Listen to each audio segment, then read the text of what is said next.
नमस्कार दोस्तों, मैं विनीता, आपका मेरे चैनल में स्वागत है। श्री कृष्ण जी युधिष्ठिर जी से बोले, इस एकादशी का नाम परमा है। ये मनुष्यों को मोक्ष, भोग तथा आनंद देने वाली पवित्र व पापनाशक है। इस एकादशी में नरोत्तम भगवान का पूजन करना चाहिए। कृष्ण जी बोले, ये मनोरथ कथा जो काम पल्ली नामक नगर में हुई और जैसी मैंने सुनी मैं वैसी तुमसे कहता हूँ।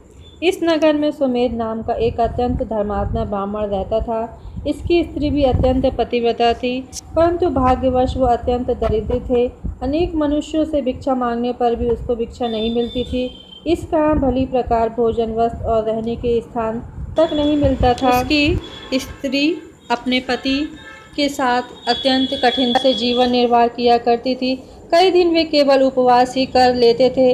उसकी पतिव्रता स्थिति स्वयं भूखी रहकर भी अतिथि सत्कार अवश्य करती, मगर अपने मुख कमल पर कभी न आने देती। साथ ही अपने पति से कभी किसी वस्तु की याचना न करती।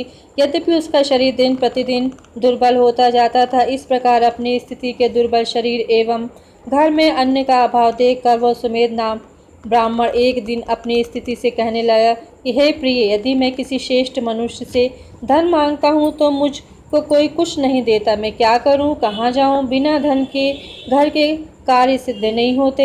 अतः मुझको विदेश जाने की आज्ञा दो, जिससे मैं कुछ धन प्राप्त कर सकूँ।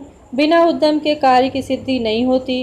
इसी कारण बुद्धिमान सर्वदा उद्यम की प्रशंसा करते हैं।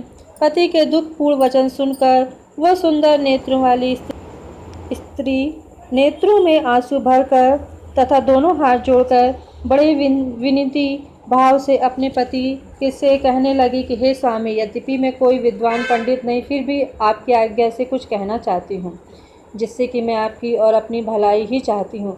क्योंकि विपत्तिग्रस्त मनुष्य सर्वदा यही कहते हैं कि मनुष्य को जो कुछ मिलता है पूर्व जन्म का दिया हुआ ही मिलता है। बिना दिए हुए चाहे स्वर्ण के पर्वत मेरू पर चला जावे, वहाँ पर भी कुछ नहीं मिलेगा। अपने पूर्व जन्मों में मनुष्य विद्या, धन या भूमि जो कुछ भी दान देता है वही इस जन्म में पृथ्वी पर मिलता है। ब्रह्मा ने जो कुछ भाग्य में लिख कर दिया वह किसी जगह भी मिल सकता है, बिना दिए कुछ नहीं मिल सकता। स्वामिनी, मैं आपके बिना क्षण मात्र भी नहीं रह सकूंगी। माता पिता, भाई, बांधव, सास, ससुर और दूसरे कुटुंब कोई भी आदर सत्कार नहीं करेगा। सब पतिहीन तथा भागहीन कह निंदा करेंगे। अतः इसी जगह पर रहकर जो कुछ भी मिले उसी में मैं सुखी रहूंगी। अपनी स्त्री के ऐसे वचन सुनकर वह ब्राह्मण विदेश नहीं गया।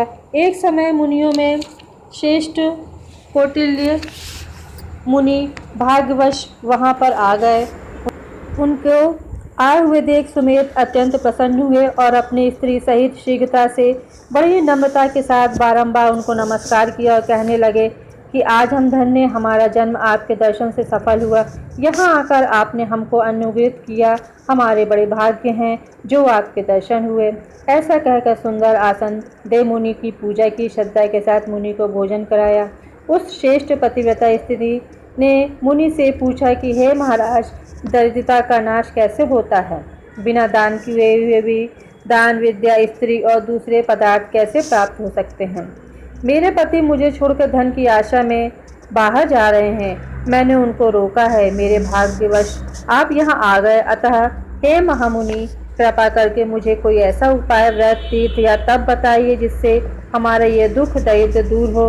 उस सुशीला के ऐसे वचन सुनकर अपने मन में सब पापों, दरिद्र और दुखों का नाश करने वाले उत्तम व्रत का विचार कर मुनि कहने लगे कि हे सुशीले, मलमास के कृष्ण पक्ष की भगवान की अति प्रिय भक्ति देने वाली परमा नाम की जो एकादशी है, तुम उसकी उपासना तथा व्रत करो। उससे करने से मनुष्य धन धान्य से संपन्न हो जाते हैं। विधि पूर्वक व्रत और रात्रि को नृत्य गीत आदि करके जागरण करना चाहिए। इस व्रत को सबसे पहले कुबेर जी ने किया था। तब शिव जी ने प्रसन्न होकर उनको धन्य का स्वामी बना दिया। फिर अपने पुत्र को बेचने वाले राजा हरिश्चंद्र ने किया तो अपना खोया हुआ ऐश्वर्य तथा स्त्री पुत्र को पुनः प्राप्त किया। अतः तुम भी रात्रि के जागरण सहित इस व्रत को करो।